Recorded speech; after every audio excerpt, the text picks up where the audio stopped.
ಕನ್ನಡ ವಾಹಿನಿಗೆ ಸ್ವಾಗತ. ಗದಗ ತಾಲೂಕಿನ ತಿಮ್ಮಾಪುರ ಗ್ರಾಮದಲ್ಲಿ ಶ್ರೀ ಚೌಕಿ ಬಸವೇಶ್ವರ ಹುಚ್ಚಯ್ಯ ಶ್ರಾವಣ ಮಾಸದ ಕಡೆ ಸೋಮವಾರ ದಿವಸ ನೂರಾರು ಭಕ್ತರಿಂದ ಹುಚ್ಚಯ್ಯ ವಿಜೃಂಭಣೆಯಿಂದ ಜರುಗಿದೆ.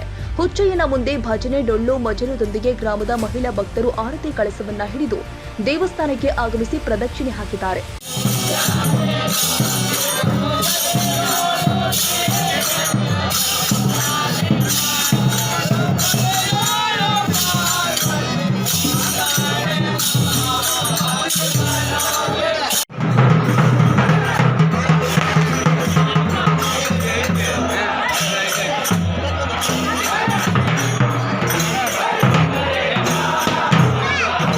ನಂತರ ಹುಚ್ಚಯ್ಯವನ್ನ ಗ್ರಾಮದ ಪ್ರಮುಖ ಬೀದಿಯಲ್ಲಿ ಸಂಚರಿಸುವ ಸಂದರ್ಭದಲ್ಲಿ ಭಕ್ತರು ಉತ್ತತ್ತಿ, ಬಾಳೆಹಣ್ಣು ರಥದ ಮೇಲೆ ಎಸೆಯುವ ಮೂಲಕ ಹರ ಹರ ಮಹಾದೇವ, ಜೈ ಶ್ರೀ ಚೌಕಿ ಬಸವೇಶ್ವರ ಮಹಾರಾಜ್ಗೆ ಎಂದು ಘೋಷಣೆ ಕೂಗೋದ್ರ ಮುಖೇನ ರಥೋತ್ಸವ ಶ್ರೀ ಚನ್ನಬಸವೇಶ್ವರ ದೇವಸ್ಥಾನದ ಪಾದಗಟ್ಟಿ ತಲುಪಿದ ನಂತರ ಭಕ್ತರು ಆಕಾಶದ ಎತ್ತರಕ್ಕೆ ಹಾರುವ ಮತ್ತು ಸುರಿಸಿ ಸಂಭ್ರಮಿಸಿದರು.